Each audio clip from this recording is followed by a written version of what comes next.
Hello everybody, అందరికీ నమస్కారం. Welcome to మార్గం. ఒకప్పుడు బీపీ, షుగరు ఇవన్నీ పెద్దవాళ్ళకి మాత్రమే ఉండేది.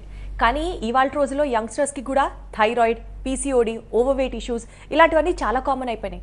మన ఇన్ని ఇష్యూస్తో బాధపడుతున్న వాళ్ళకి ప్రెగ్నెన్సీ ప్లాన్ చేసుకోవడం అనేది పెద్ద టాస్క్గానే ఉండొచ్చు.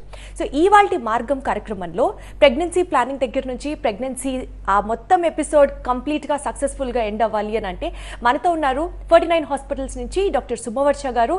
థైరాయిడ్, పీసీఓడి ఇలాంటి ఏ సమస్యతో బాధపడుతున్న వారికైనా సరే ప్రెగ్నెన్సీ అనేది ఒక సూపర్ సక్సెస్ స్టోరీగా ఎండ్ అవ్వచ్చు అంటూ చెప్తున్నారు. హలో మేడం, ఎలా ఉన్నారు? బాగున్నాను. All good?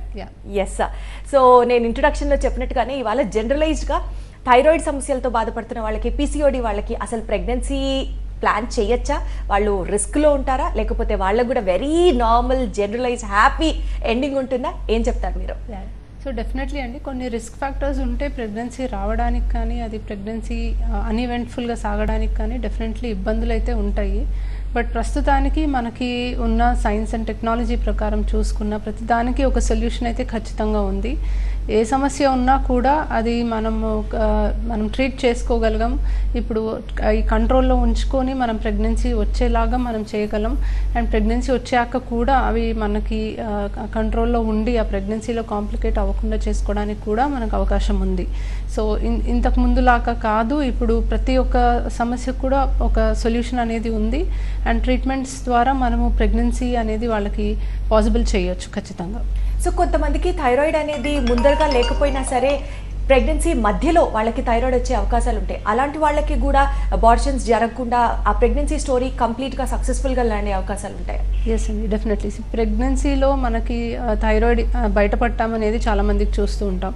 చాలాసార్లు ఈ థైరాయిడ్ ఇష్యూ వాళ్ళకి ముందు నుంచే ఉండొచ్చు, వాళ్ళు చూసుకోకపోయి ఉండొచ్చు, అప్పుడు వాళ్ళకి బయటపడవచ్చు. కొంతమందికి ప్రెగ్నెన్సీలో డిమాండ్ ఎక్కువ ఉండడం వల్ల, అంటే బేబీకి మదర్కి ఇద్దరికి ఆ థైరాయిడ్ హార్మోన్ డిమాండ్ ఎక్కువ ఉండడం వల్ల ఆ థైరాయిడ్ సమస్య బయటపడే అవకాశం ఉంటుంది. సో మనం యూజువల్గా మనకి చెకప్స్కి వచ్చిన ప్రతిసారి కూడా వాళ్ళకి ఏమేమి టెస్ట్లు చేయాలి, ఏ టైంకి ఏది మనం టెస్ట్ చేస్తే ఏది బయటపడవచ్చు అనేది మనకు ఒక సెట్ ఆఫ్ గైడ్ లైన్స్ ప్రకారం మేము చేస్తామన్నమాట. సో యూజువలీ ప్రెగ్నెన్సీ కన్ఫర్మేషన్ అప్పుడు కూడా with in the last 3 months thyroid test కనుక జరగకపోయి ఉంటే ఖచ్చితంగా మనం టెస్ట్ చేసుకుంటాము. అండ్ కొంతమందికి ప్రీవియస్గా థైరాయిడ్ ఆల్రెడీ ఉండి వాళ్ళు మెడికేషన్ పైన ఉన్నా కూడా టెస్ట్ చేసుకొని డోస్ ఏమైనా అడ్జస్ట్ చేయాలా అనేది చూసుకుంటాం. Because pregnancy is a dynamic process అనమాట. అంటే డిమాండ్ ఫర్ హార్మోన్స్ కానీ, కొన్ని మినరల్స్ కానీ, కొన్ని న్యూట్రియంట్స్ కానీ ప్రెగ్నెన్సీ ప్రొసీడ్ అయ్యే కొద్దీ పెరుగుతూ ఉంటుంది. సో రిక్వైర్మెంట్ని బట్టి మనం ఇవన్నీ కూడా టైటరేట్ చేసుకొని మానిటర్ చేసుకుంటూ ఉంటాం. రైట్ అండి. సో అయితే థైరాయిడ్తో కానీ, పీసీఓడి సమస్యలతో కానీ, ఇతరత్ర ఏదైనా సరే ప్రెగ్నెన్సీ కన్సర్న్స్తో బాధపడుతున్న వారు మీలో కనుక ఉంటే డైరెక్ట్గా మేడంకి ఫోన్ చేసి మాట్లాడాలి అని అనుకుంటే సాక్షి టీవీ స్క్రీన్ మీద కనిపిస్తున్న నంబర్స్కి మీరు కాల్ చేయొచ్చు. అండ్ మీకున్న కన్సర్న్స్ అన్ని మేడంతో మాట్లాడితే ఇమీడియట్గా మీకు ఒక సొల్యూషన్ వచ్చే అవకాశాలు ఉంటాయి. కాబట్టి స్క్రీన్ మీద కనిపిస్తున్న నంబర్స్కి మీరు కాల్ చేయొచ్చు. అండ్ అలాగే మీరు ఫోన్ చేసి మాట్లాడుతున్నప్పుడు టీవీ స్క్రీన్ మీద అంటే మీ గొంతు వినిపిస్తుందో లేదా అన్న ఆతృత కన్నా మేడంతో మాట్లాడాలి అన్నట్టు ఫోకస్ చేయండి. టీవీ వాల్యూమ్ తగ్గించుకొని మాట్లాడండి. సో దట్ ప్రెగ్నెన్సీ సంబంధించి ఎలాంటి మీ కన్సర్న్స్ ఉన్నా సరే ఇమీడియట్గా మేడంతో మాట్లాడి వాటి యొక్క సొల్యూషన్ వైపుగా అడుగులు వేయచ్చు. మేడం, జనరల్గా ఇంకొకటి ప్రెగ్నెన్సీ అప్పుడు రైట్ రాజు గారు తిరువూరు నుంచి కాల్ చేశారు, లైన్లో ఉన్నారు, ఒక్కసారి మాట్లాడదాం. చెప్పండి రాజు గారు. మేడం గారితో మాట్లాడాలండి. నమస్కారం అండి డాక్టర్ గారు. మాట్లాడండి, వింటున్నారు మేడం, చెప్పండి. డాక్టర్ గారు నమస్తే, చెప్పండి. నమస్తే. లాస్ట్ జూన్ లో మ్యారేజ్ అయిందండి. పాపకి థైరాయిడ్ కంప్లైంట్ ఉందండి. T3 T4 బాగానే ఉంటుందండి. TSH మాత్రం 100 ఉంటుంది మేడం. 100 ఉంటుంది. Last 4 months back pregnancy testing kit లో చూపెట్టిందండి ప్రెగ్నెన్సీ అని. ఈ కేక్ ఏదో తినడం వల్ల జలుబు చేసేసి బ్లీడింగ్ అయిపోయి అబార్షన్ అయిందండి. TSH మాత్రం ఎక్కువ ఉంటుంది మేడం, 100 ఉంటుందండి. హాస్పిటల్ ఎక్కడ చూపించలేదండి. మెడిసిన్ మాత్రం 75 mg. TSH 100 ఉండడం అనేది నార్మల్ కాదండి. సో 100 యాక్చువల్లీ చాలా ఎక్కువ. సో మీకు ఖచ్చితంగా డోస్ అడ్జస్ట్మెంట్ అనేది చాలా ఇంపార్టెంట్ అండి. ఇప్పుడు TSH 100 అంటే చాలా ఎక్కువ యాక్చువల్లీ. సో ఎండోక్రైనాలజిస్ట్ని ఒకసారి సంప్రదిస్తే మంచిది. యాంటీథైరాయిడ్ యాంటీబాడీ టెస్ట్ అని కూడా ఉంటుంది. సో ఆటో ఇమ్యూన్ కండిషన్స్లో మనకి యాంటీథైరాయిడ్ యాంటీబాడీస్ పాజిటివ్ వస్తుంది. అండ్ యాంటీథైరాయిడ్ యాంటీబాడీస్ పాజిటివ్ ఉన్న వాళ్ళల్లో అబార్షన్ ఛాన్సెస్ కూడా చాలా ఎక్కువ. సో ఆల్రెడీ అబార్షన్ కూడా అయింది అంటున్నారు. యూజువలీ జస్ట్ సింపుల్ ఫీవర్ వల్ల అబార్షన్ అయ్యే ఛాన్సెస్ యాక్చువల్లీ చాలా తక్కువ. నేను ఈ అబార్షన్ అనేది ఈ అన్కంట్రోల్డ్ థైరాయిడ్ హైపోథైరాయిడిజం వల్ల రిలేట్ చేసుకుంటాను. సో ఎండోక్రైనాలజిస్ట్ని ఒకసారి సంప్రదిస్తే మంచిది. ఈ థైరాయిడ్ హార్మోన్స్ నార్మలైజ్ చేసుకునే ప్రెగ్నెన్సీ ప్లాన్ చేయడం అనేది మంచిది. బికాస్ డెఫినెట్లీ అది ప్రెగ్నెన్సీ అవుట్కమ్ని ఎఫెక్ట్ చేస్తుంది. అన్కంట్రోల్గా ఉంటే హైపోథైరాయిడిజం థైరాయిడ్ హార్మోన్స్ లెవెల్స్ కరెక్ట్గా లేకపోతే డెఫినెట్లీ అబార్షన్ ఛాన్సెస్ అనేవి పెరుగుతాయి. వెల్ అండి. సో జనరల్గా మనకి ఇంకొక ప్రాబ్లం కూడా, అంటే చాలామంది కాలర్స్ గత ఎపిసోడ్స్తో కూడా మనతో మాట్లాడినప్పుడు చెప్తూ ఉంటారు, ట్యూబ్స్ వాళ్ళకి ఆల్రెడీ క్లోజ్ అయిపోయి ఉన్నాయి అని అంటారు. ఇలాంటి న్యాచురల్ కండిషన్స్ ఉండే అవకాశాలు ఉంటాయా? ఉన్నప్పుడు వాళ్ళకి అసలు ప్రెగ్నెన్సీ వచ్చే ఛాన్సెస్ ఉంటాయా? సో ట్యూబ్ బ్లాక్ అనేది క్వైట్ కామన్గా చూస్తున్నామండి. సో ట్యూబ్స్ బ్లాక్ అవ్వడానికి వేరియస్ రీజన్స్ ఉంటాయి. ఇన్ఫెక్షన్స్ వల్ల మోస్ట్ కామన్గా ట్యూబ్స్ అనేవి బ్లాక్ అవుతూ ఉంటాయి. అండ్ మోస్ట్ ఇంపార్టెంట్ ఏంటంటే వీళ్ళకి ట్యూబ్ బ్లాక్ అయినట్టు తెలియడానికి వాళ్ళకి ఎటువంటి సిమ్టమ్స్ అనేవి యాజ్ సచ్ ఉండదు. యూజువలీ వీళ్ళు ప్రెగ్నెన్సీ ప్లాన్ చేస్తున్నాము, ప్రెగ్నెన్సీ రావట్లేదు అని మా దగ్గరికి వచ్చినప్పుడు మేము చేసిన టెస్ట్లలో ఇది బయటపడుతుంది అనమాట. సో ఇన్ఫెక్షన్స్ అనేవి యూజువలీ చాలా ఏసిమ్టమాటిక్గా ఉంటాయి. అంటే ఈ పలానా ప్రాబ్లం ఉంది అన్నప్పుడు మనకు ట్యూబ్ బ్లాక్ అయింది అని మనం అనుకోవడానికి అనేది రిలేట్ చేయడానికి ఉండదు యూజువలీ. ఇది జస్ట్ యూనో మనకి ఆ టెస్ట్లు చేసినప్పుడు బయటపడేది కాబట్టి ట్యూబల్ బ్లాక్స్ అనేది క్వైట్ కామన్గా చూస్తాం. బట్ ట్యూబల్ బ్లాక్ ఉన్నా కూడా మనం ఇప్పుడు ట్రీట్మెంట్ అనేది ఇచ్చి వాళ్ళకి ప్రెగ్నెన్సీ వచ్చేలాగా ఖచ్చితంగా ప్లాన్ చేయగలం. సింగిల్ ట్యూబ్ బ్లాక్ ఉంటే వాళ్ళకి సింపుల్గా న్యాచురల్గా ట్రై చేసుకోవడానికి కూడా జస్ట్ మెడిసిన్స్ ద్వారా కూడా పాసిబిలిటీ ఉంటుంది, IUI ద్వారా కూడా పాసిబిలిటీ ఉంటుంది. But both the tubes block ఉంటే మాత్రం ఖచ్చితంగా వీళ్ళకి టెస్ట్ ట్యూబ్ బేబీ ద్వారా మనం ప్రయత్నం చేయొచ్చు. సో ట్యూబ్ బ్లాక్ అనేది డయాగ్నోజ్ అవుతే మాత్రం అది సింగిల్లా బోత్ ద ట్యూబ్స్ అనేది చూసుకొని ట్రీట్మెంట్ అనేది తీసుకోవచ్చు. సో అంత కంగారు పడాల్సిన విషయం లేదు. 100% దానికి ట్రీట్మెంట్ ఉంది కాబట్టి. జనరలైజ్డ్గా మాట్లాడితే మేడం, అసలు మనకి అబార్షన్స్ అనేవి ఎందుకు జరుగుతాయి, ఈ రీజన్స్కి జరుగుతాయి అని ఒక సెట్ ఆఫ్ ప్రికాషన్స్ ఉంటే ప్రాబబ్లీ అందరూ అవి ఫాలో అవ్వచ్చేమో కదా. సో ఎందుకు జరుగుతాయి అబార్షన్స్? సో అబార్షన్స్కి యాక్చువల్గా రీజన్స్ అనేవి మనం చూసుకుంటే 60% ఆఫ్ ది అబార్షన్కి యాక్చువల్గా రీజన్ అనేది మనకు కనిపించదు. It's only in 40% of the patients that మనకి పలానా రీజన్ అనేది మనం టెస్ట్ చేసి రిలేట్ చేసుకోగలం. సో 60% ఈజ్ ఇడియోపతిక్ అంటాం అనమాట. అంటే మనకి స్పెసిఫిక్ కారణం అనేది కనిపించదు. అండ్ వీళ్ళకి మేజర్గా ట్రీట్మెంట్ కూడా పెద్దగా ఏముండదు. యూజువలీ కొంచెం వైటమిన్ D సప్లిమెంటేషన్స్ ఇస్తాము అండ్ టెండర్ లవింగ్ కేర్ అంటారు యూజువలీ. బట్ 40% ఆఫ్ ద కేసెస్లో మనం చూసుకుంటే మనకి ఏమైనా ప్రాబ్లమ్స్ అనేవి డిఫరెంట్గా ఉంటాయి. జెనెటిక్ రిలేటెడ్ ప్రాబ్లమ్స్ ఉండొచ్చు, లేదా మనకి యాంటీ ఫాస్ఫోలిపిడ్ యాంటీబాడీ సిండ్రోమ్ అని అంటాము. సో బ్లడ్లో క్లాటింగ్ ప్రాబ్లమ్స్ లాంటివి చూస్తూ ఉంటాము. థైరాయిడ్ సమస్య వల్ల మనకి కంట్రోల్లో లేకపోయినా, లేదా షుగర్స్ అనేవి కంట్రోల్లో లేకపోయినా మనకు అబార్షన్స్ చూస్తాము. గర్భసంచి సైజు షేప్లో ఏదైనా ప్రాబ్లం ఉన్నా, గర్భసంచి ద్వారం లూజ్ అవ్వడం అనేది అంటాం, సర్వైకల్ ఇన్కాంపిటెన్స్ అంటాం. సో ఇలా వేరియస్ రీజన్స్ అనేవి ఉంటాయి. సో సింగిల్ అబార్షన్ అయ్యాక మళ్ళీ హెల్దీగా ప్రెగ్నెన్సీ రావడానికి 95% ఛాన్స్ ఉంది. సో యూజువలీ ఎవరికైనా ఒకసారి అబార్షన్ అవుతే మేము జస్ట్ రీఅష్యూరెన్స్ ఇచ్చేసి ఇంకోసారి ట్రై చేయండి, మ్యాక్సిమం ఈసారి ఇది రిపీట్ అవ్వకుండా ఉండే అవకాశం ఉంది అని చెప్పే పంపిస్తాము. బట్ 2 times కూడా ఇది రిపీట్ అయితే మాత్రం సెకండ్ టైం అబార్షన్ అయినప్పుడు ఏదైతే ఆ టిష్యూ బయటకు వస్తుందో దాన్ని జెనెటిక్ టెస్ట్కి పంపిస్తాము అండ్ కొన్ని ఇన్వెస్టిగేషన్స్ కూడా చేపిస్తాము. సో రీజన్ ఏమన్నా కనిపెట్టగలిగితే ఆ రీజన్ని మనం ట్రీట్ చేసుకోవడానికి అవకాశం ఉంది. ఒకవేళ మనం చేసిన అన్ని టెస్ట్లలో కూడా ఏ ప్రాబ్లము లేకపోతే it is more or less an idiopathic abortion కాబట్టి మనము నెక్స్ట్ ప్రెగ్నెన్సీలో కొన్ని అడిషనల్ ప్రికాషన్స్ తీసుకొని మనం ట్రై చేయొచ్చు. సో కొన్ని కాజెస్ మనం యాక్చువల్లీ కరెక్ట్ చేయొచ్చు, but most of the times like almost 50-60% we may not be able to correct it. Right అండి. వరంగల్ నుంచి రమేష్ గారు కాల్ చేశారు, లైన్లో ఉన్నారు, ఒకసారి కరెక్ట్ అవుదాం. చెప్పండి రమేష్ గారు.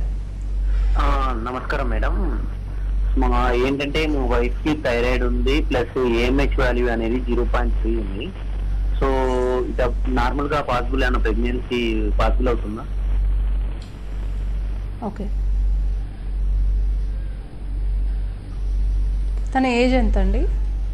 ఏజ్ వచ్చేసి 26 అండి. రమేష్ గారు, మీ వైఫ్ ఏజ్ ఎంత? 26. 26 years. ఓకే, 26 yearsకి యాక్చువల్లీ ఏఎంహెచ్ అనేది చాలా తగ్గిందండి. యూజువలీ ఏజ్ అయ్యే కొద్దీ మనకి ఏఎంహెచ్ వాల్యూ తగ్గుతుంది, అంటే ఎగ్ నంబర్ తగ్గుతుంది. సో 26 years కాబట్టి మీరు స్టిల్ ఒక 2-3 months maybe just with medications అట్లా ట్రై చేయొచ్చు, మ్యాక్సిమం ఒక 6 months ట్రై చేయొచ్చు. బట్ అంతకన్నా ఎక్కువ వెయిట్ చేయడం అనేది మంచిది కాదండి, బికాజ్ ఎగ్ నంబర్ అనేది చాలా తక్కువ ఉంది అండ్ ఇంకా ఏజ్ అయ్యే కొద్దీ అది తగ్గిపోతూ ఉంటుంది. నేనేం ఎమర్జెన్సీ ఇప్పుడు నెక్స్ట్ మంతే మీరు ప్లాన్ చేసేసుకోవాలి, నెక్స్ట్ మంత్ ఐవీఎఫ్కి వెళ్ళిపోవాలి అని అనట్లేదు. ఒక 6 months వరకు మీరు కొన్ని మెడికేషన్స్ వాడుకొని ఇంట్లో ట్రై చేసుకోవచ్చు.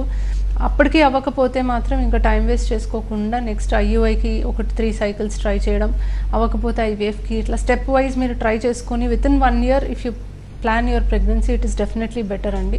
ఎందుకంటే ఇప్పుడు thyroid is not a problem, అది మనం ట్రీట్ చేసుకోగలం. But AMH is a more concerning factor. ఇక్కడ మీరు AMH levels anything less than 1.2 at 26 years is definitely alarming and within next 1 year you should make sure that she is pregnant అనమాట. So ఒక 6 months maximum ఒక medications వాడి ఇంట్లో try చేయడం అనేది చేయండి. ఆ తర్వాత 3 cycles ఆఫ్ ఐయుఐ అప్పటికి వర్కౌట్ అవ్వకపోతే IVF is the best option, because age అయ్యే కొద్దీ ఎగ్స్ ఇంకా తగ్గిపోతాయి అండ్ ఫైనలీ డోనర్ ఆప్షన్కి ల్యాండ్ అవ్వాల్సిన అవసరం కూడా రావచ్చు. సో అంత దాకా రాకుండానే age is one very important factor, తనకి పాజిటివ్ ఫ్యాక్టర్. అది తక్కువ ఎగ్స్ ఉన్నా కూడా మంచి క్వాలిటీ ఎగ్స్ ఉంటాయి కాబట్టి ఈ 1 yearలో మ్యాక్సిమం తనకు ప్రెగ్నెన్సీ వచ్చేలాగా ప్లాన్ చేసుకోండి. ఏంటి మేడం ఇప్పుడు రమేష్ గారు చెప్పినట్టుగా ఆ AMH value stands for what అండి? ఏఎంహెచ్ అనేది యాంటీములేరియన్ హార్మోన్ అండి. యూజువలీ యాంటీములేరియన్ హార్మోన్ లెవెల్స్ని బట్టి ఆ లేడీకి ఎగ్ రిజర్వ్ ఎలా ఉంది అనేది మనం కనిపెట్టగలం. సో నార్మలీ స్కాన్లో కూడా మనకి అండాశయంలో ఎన్ని ఫాలికల్స్ ఉన్నాయనేది తెలుస్తూ ఉంటుంది. బట్ స్కాన్లో మనకి సైకిల్ వేరియబిలిటీ వస్తుంది, అంటే ఈ మంత్లో తక్కువ కనిపించినా నెక్స్ట్ మంత్ నార్మల్ ఉండొచ్చు, లేదా ఈ మంత్ నార్మల్గా కనిపించినా యాక్చువల్లీ తక్కువే ఉండొచ్చు. సో ఇంటర్ సైకిల్ వేరియబిలిటీ స్కాన్కి ఎక్కువ ఉంటుంది, అది ఏఎంహెచ్ ద్వారా మనము దాన్ని సార్ట్అవుట్ చేసుకోవచ్చు. సో ఎప్పుడైనా మేము స్కాన్ చేసినప్పుడు ఎగ్ నెంబర్ బాగా తక్కువ అనిపిస్తే, అంటే ఒక్కొక్క అండాశయంలో 5 కంటే తక్కువ అనిపిస్తే మేము ఏఎంహెచ్ చేస్తాం. ఏఎంహెచ్ వాల్యూ 1.2 పైన ఉంది అంటే పర్వాలేదు, ఎగ్ నెంబర్ ఇస్ ఓకే అన్నట్టు. 1.2 కంటే తక్కువ ఉంది అంటే మాత్రం ఎగ్స్ తక్కువ ఉన్నట్టు. ఏఎంహెచ్ వాల్యూ చాలా ఎక్కువ ఉంది, ఇప్పుడు 5-6 అట్లా ఉంది అంటే పీసీఓడి వాళ్ళకి ప్రాబ్లం ఉన్నట్టు. సో ఏఎంహెచ్ని బట్టి వాళ్ళ ఎగ్ రిజర్వ్ ఎంత ఉంది, వాళ్ళకి కన్సీవింగ్కి దాదాపుగా ఎంత టైం ఉంది అన్నట్టుగా తెలుస్తుంది. సో ఇప్పుడు ఈ కేసులో ఎస్పెషల్లీ ఏజ్ ఒకటి చాలా పాజిటివ్ ఆ అమ్మాయికి అని చెప్పారు కదా. సో ఒక ఆడవాళ్ళకి ప్రెగ్నెన్సీ పీరియడ్ ఉండాలి అని అంటే ఏ ఏజ్ నుంచి ఏ ఏజ్ వరకు అయితే వాళ్ళకి అది సేఫ్ కరెక్ట్ అని అంటారు? యూజువలీ నేను ఎప్పుడు కూడా నా పేషెంట్స్కి 30 years లోపల డెఫినెట్లీ ఒక బేబీ ప్లాన్ చేసేసుకోండి అని చెప్తాను. 25 to 30 years is the ideal time అండి, that is the time. But of course ఈ అమ్మాయికి అన్ఫార్చునేట్లీ 26 yearsకి బాగా ఎగ్స్ తగ్గిపోయినాయి. సో బట్ స్టిల్ తనకి ట్రీట్మెంట్ వైజ్ చూసుకుంటే it is a positive factor age అనేది. సో 30 దాటిన దగ్గర నుంచి ఆ ఏజ్ రిలేటెడ్ చేంజెస్ అనేది చాలా కనిపిస్తూ ఉంటుంది. ఎగ్ క్వాలిటీ కూడా తగ్గిపోతుంది. ఎగ్ నంబర్ ఎలాగో తగ్గుతుంది, దాన్ని అవాయిడ్ చేయలేము, బట్ ఎగ్ క్వాలిటీ కూడా బాగా తగ్గిపోతుంది. So 25 to 30 years is the ideal time where at least 1 kid you should definitely plan అని అనిపిస్తుంది. బట్ ఆఫ్ కోర్స్ కెరియర్ విషయాల్లో కొంతమంది ఇంకా లేట్ చేయాలి అని అనుకుంటారు, then you should go for egg freezing at least. So freeze చేసుకొని పెట్టుకోండి, మీరు తర్వాత ఎప్పుడు మీరు ప్రెగ్నెన్సీ కావాలన్నా ఇబ్బంది పడకుండా ఉంటారు. అండ్ వెరీ కామన్గా జనాల్లో ఎక్కువ వినిపించే ఇంకొక పాయింట్ ఏంటంటే పీరియడ్స్ ఇరెగ్యులారిటీ అని చెప్తూ ఉంటారు. టైంకి పీరియడ్స్ రాలేదు, అసలు పీరియడ్స్ ఎప్పుడు వస్తున్నాయో కూడా మాకు తెలియట్లేదు అని అంటారు. So irregular periods is directly related to pregnancy రాకపోవడానికి అవకాశాలు ఉంటాయంటారా? Yes, definitely. సో పీరియడ్స్ రెగ్యులర్గా వస్తున్నాయి అంటే it's a direct indication that వాళ్ళకి ఓవ్యులేషన్ కరెక్ట్గా జరుగుతుంది అని. ఇర్రెగ్యులర్ పీరియడ్ ఉన్న వాళ్ళకి ఓవ్యులేషన్ ఐదర్ డిలేడ్గానో అర్లీగానో జరుగుతుంది, లేదా అసలు జరగకపోవడానికి కూడా అవకాశం ఉంటుంది. సో ఈ పీరియడ్స్ రెగ్యులారిటీ ఉన్న వాళ్ళకి ప్రెగ్నెన్సీ డెఫినెట్లీ మచ్ ఫాస్టర్ వస్తుంది కంపేర్ టు ఇర్రెగ్యులర్ సైకిల్స్. అలా అని ఇర్రెగ్యులర్ సైకిల్స్ ఉన్న వాళ్ళకి న్యాచురల్గా అసలు ప్రెగ్నెన్సీ రాదు అని కాదు, బట్ వాళ్ళకి ఏ టైంలో ఓవ్యులేషన్ జరుగుతుంది, ఏ టైంలో హస్బెండ్ వైఫ్ మీట్ అవ్వాలి, ఇవన్నీ తెలుసుకోవడం కొంచెం ఇబ్బందిగా ఉంటుంది. అండ్ రెగ్యులర్ సైకిల్స్కి ఉన్నంత ఫర్టిలిటీ ఫ్యాక్టర్ వాళ్ళకి డెఫినెట్లీ ఉండదు. గుజరాత్ నుంచి వనిత గారు లైన్లో ఉన్నారు, ఒకసారి కనెక్ట్ అవుదాం. చెప్పండి వనిత గారు. మేడం, హలో హలో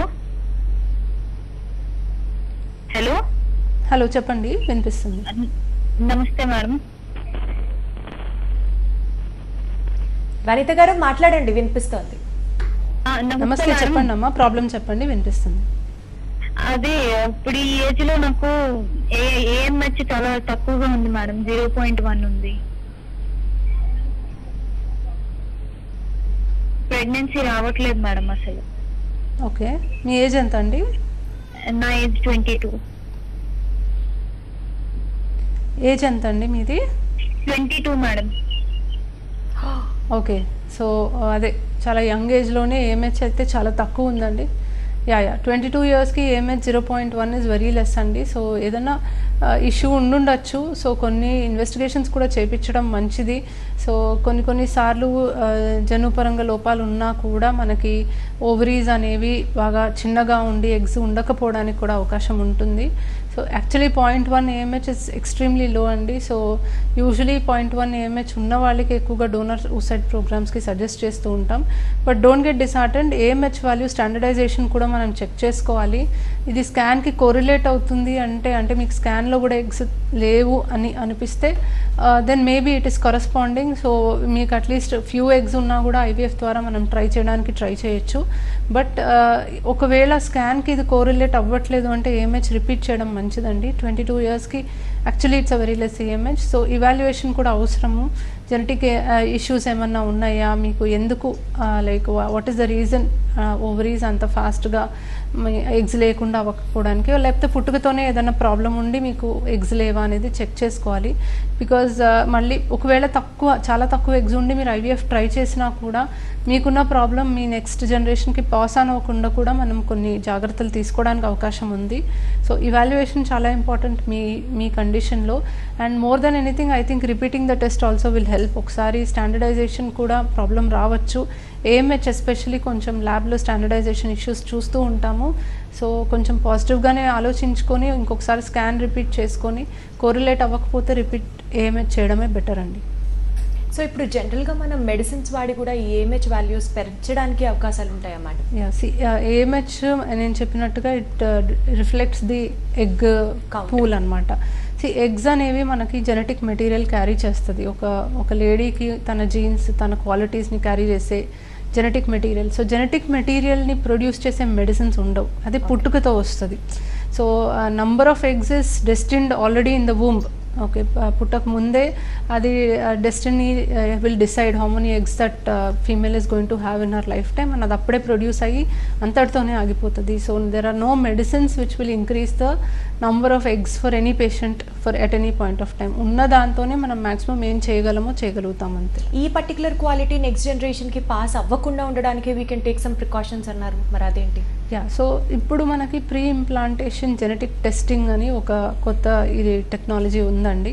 సో దాంట్లో ఎట్లా అంటే మనకి కొన్ని డిజీజెస్ మనం స్పెసిఫిక్గా ఉంది ఫ్యామిలీలో రన్ అవుతుంది అని చూసుకుంటే అది లేకుండా మనం ఎంబ్రియో సెలెక్ట్ చేయొచ్చు. ఇప్పుడు ఐవీఎఫ్ ప్రాసెస్లో మనం ఎగ్ స్పర్మ్ కలిపి ఎంబ్రియో తయారు చేసిన తర్వాత తయారైన ఎంబ్రియోలో నుంచి ఒక సెల్ తీసి జెనెటిక్ అనాలిసిస్ చేసి ఆ పర్టిక్యులర్ డిజీజ్కి సంబంధించిన జీన్స్ లేని ఎంబ్రియో సెలెక్ట్ చేసి మనం పెట్టచ్చు.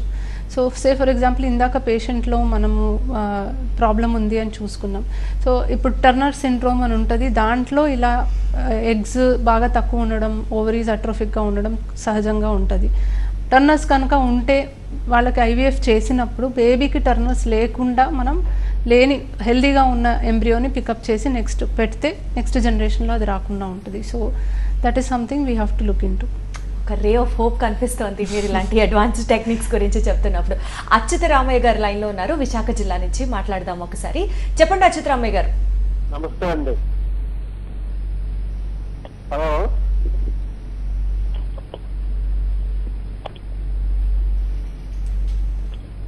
నమస్తే, చెప్పండి, ప్రాబ్లం చెప్పండి. నమస్తే అండి.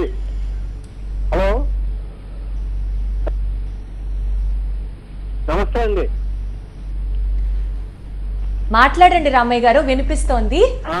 నమస్తే అండి అమ్మా. నమస్తే. నమస్తే అండి, చెప్పండి, మీ ప్రాబ్లం చెప్పండి. మా కాళ్ళు 4 సంవత్సరాలు అయింది, ఒక కూతురు వచ్చి మళ్ళా సంతానం. నమస్తే నుంచి ప్రాబ్లం దగ్గరికి రండి రామయ్య గారు. ఏంటమ్మా పైకి వచ్చేదా? ఓకే 4 సంవత్సరాల క్రితం కూతురు పుట్టింది, మళ్ళీ లేదంటున్నారా? ఓకే. సో యూజువలీ చాలాసార్లు వినిపించిందండి. సో చాలాసార్లు ఒకసారి ప్రెగ్నెన్సీ వచ్చింది కాబట్టి సెకండ్ టైం ప్రాబ్లం రాదు అనుకుంటారు. రాలేదండి, సెకండ్ టైం కూడా రాలేదు, 2 సార్లు వచ్చి పోయిందండి. హలో. ఓకే ఓకే ఎస్ చెప్పండి చెప్పండి.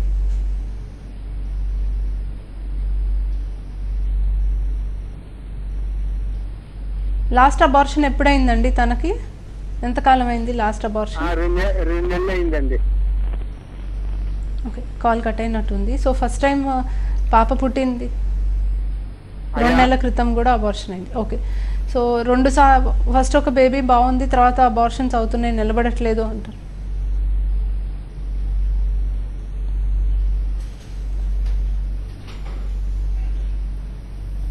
సో ఫస్ట్ ఒక బేబీ, తర్వాత 2 అబార్షన్స్, తర్వాత నిలబడట్లేదు. దట్ ఈస్ అంటే మెయిన్లీ అబార్షన్స్ అవుతున్నాయి అని అంటున్నారు. సో ఇందాక చెప్పినట్టు 2 సార్లు అబార్షన్స్ అయినాయి అంటే కొన్ని టెస్ట్లు అయితే చేయాలి. So even genetic problems for that matter చూసుకుంటే మేబీ ఫస్ట్ టైం ప్రెగ్నెన్సీ వచ్చినప్పుడు ఆ జెనెటిక్ ఇష్యూ రాకుండా ఎంబ్రియో సెలెక్ట్ అయ్యి ఇంప్లాంట్ అయ్యి ఉండొచ్చు. తర్వాత ఎంబ్రియోస్ మేబీ జెనెటిక్లీ అబ్నార్మల్ ఉండొచ్చు. సో బేసిక్లీ అబార్షన్స్ రిపీట్ అవుతున్నాయంటే కొన్ని సెట్ ఆఫ్ ఇన్వెస్టిగేషన్స్ అయితే కంపల్సరీ చేయాలి. ఎందుకు అవుతుంది అనేది తెలుసుకోగలిగితే నెక్స్ట్ టైం మనం అది ప్రివెంట్ చేయొచ్చు. ఒకవేళ మనకి ఏ కారణం దొరకకపోతే అబార్షన్ అవ్వకుండా మనం కొన్ని జాగ్రత్తలు అనేవి తీసుకోవచ్చు. కొన్ని ఎక్స్ట్రా మెడికేషన్స్ పెడతాము, గర్భసంచి ద్వారం కుట్టేయడం అనేది చేస్తాము. సో ఇలాంటివి మనం చేయడానికి అవకాశం ఉంటుంది. సో ఒక్కసారి తన డీటెయిల్స్ తీసుకొని ఇవాల్యుయేషన్ చేసుకుంటే మనం నెక్స్ట్ ఏం చేయగలం అనేది చెప్తాం. మేడం, ఇది మిత్తో లేకపోతే జనాలు ఊరుకునే అట్లా నమ్ముతారో లేదో తెలియదు, కానీ అది మీరే క్లారిఫై చేయాలి. సో బేసికల్గా ఏదైనా ఒక ప్రాబ్లం ఉంటే అబార్షన్ అవుతుంది అన్నది మీరు చెప్తున్నారు సైంటిఫిక్గా. బేబీ గ్రోత్ సరిగ్గా లేకపోయినా, లేకపోతే బేబీ గ్రోత్లో ఏదైనా ఫాల్ట్ ఉన్నా సరే nature itself helps the baby to get aborted అన్నది ఒక సేయింగ్ ఉంది. ఇస్ దట్ ట్రూ అండి? ఎస్, డెఫినెట్లీ అండి. ఇప్పుడు that is what I'm saying. ఇప్పుడు జెనెటికలీ అబ్నార్మల్గా ఉంటే it is nature's way of rejecting the bad embryo. So maximum మనకి ప్రెగ్నెన్సీయే రాదు because it's a genetically abnormal embryo. ఒకవేళ వచ్చినా కూడా ఎర్లీగానే దాన్ని రిజెక్ట్ చేస్తుంది. So in terms of abortion. So చాలాసార్లు మా దగ్గరికి ఫస్ట్ ప్రెగ్నెన్సీ కన్ఫర్మ్ అయ్యి వితిన్ 1 వీక్ 10 days అబార్షన్ అయ్యి బాధపడి వస్తూ ఉంటారు. సో నేను వాళ్ళకి ఎప్పుడు అదే చెప్తాను, ఇది మీకు ఒక అబ్నార్మల్ బేబీ నుంచి సేవ్ చేస్తుంది నేచర్ మిమ్మల్ని. సో అది పాజిటివ్గా తీసుకోండి. నెక్స్ట్ ప్రెగ్నెన్సీ మీకు హెల్తీగానే వచ్చే అవకాశం ఉంటుంది 95% అట్లీస్ట్. సో ఆ పాజిటివ్ అవుట్లుక్ తోటి ఒక 2-3 months గ్యాప్ తర్వాత మళ్ళీ రండి, మళ్ళీ ట్రై చేద్దామని చెప్తూ ఉంటాను. So definitely it is absolutely correct that genetically అబ్నార్మల్గా ఉన్నవి nature's way of rejecting the bad embryo. So abortions అనేవి దానికి మనం కనెక్ట్ చేసుకోగలం. అనంతపురం నుంచి గోపాల్ గారు లైన్లో ఉన్నారు. గోపాల్ గారు, డైరెక్ట్గా పాయింట్లోకి వచ్చేయండి. ఓకే.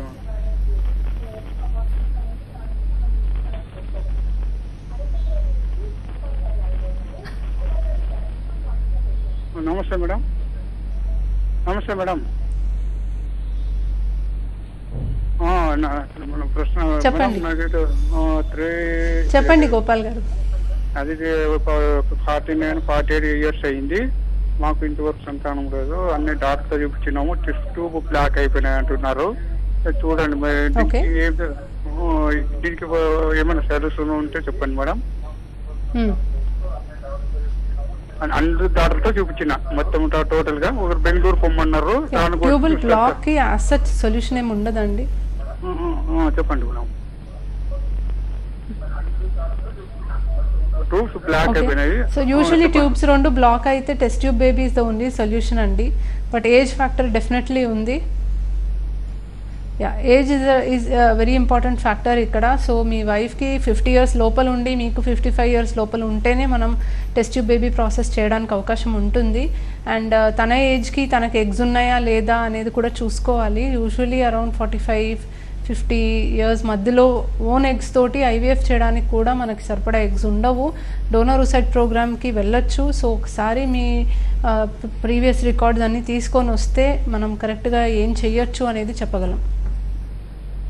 ఇక్కడ ఈ పర్టికులర్ కేసులో 48 years 49 years అంటే కూడా ఇప్పుడైనా సరే ట్యూబ్స్ని రీఆపరేట్ చేసి మళ్ళీ ఆ ఏజ్లో ప్రెగ్నెన్సీ వచ్చేయడానికి ఛాన్సెస్ ఉంటాయి.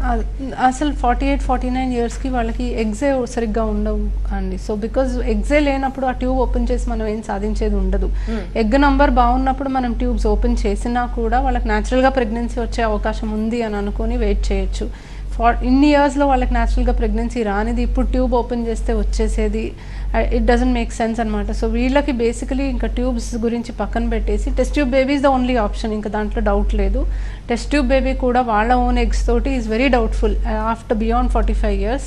So donor oocyte programme is what they should be looking at mostly. At least అదైనా సరే వీళ్ళ కేసులో వాళ్ళు కనుక ఒప్పుకుంటే ప్రెగ్నెన్సీ స్టిల్ సక్సెస్ఫుల్గా అయ్యే ఛాన్సెస్ ఉంటాయి. ఎస్ డెఫినెట్లీ అండి. Even 47-48 year old people coming and getting pregnancy చూసాము. బట్ డెఫినెట్లీ కొన్ని ఇష్యూస్ ఉంటాయి. ఎల్డర్లీ పేషెంట్, కొన్ని హెల్త్ కండిషన్స్ చూసుకోవాలి. షుగర్ ఉందా, బీపీ ఉందా, ఈ కంట్రోల్లో ఉన్నాయా, డెఫినెట్లీ కౌన్సిల్ చేస్తాము. ప్రెగ్నెన్సీలో కూడా కాంప్లికేషన్స్ కొంచెం ఎక్కువ ఛాన్సెస్ ఉంటాయి, బీపీ రావడానికి కానీ షుగర్ రావడానికి కానీ. సో ఇవన్నీ వాళ్ళు ఫేస్ చేయడానికి ఫిట్ ఉన్నారా లేదా చూసుకొని వీ కెన్ స్టిల్ ప్రొసీడ్.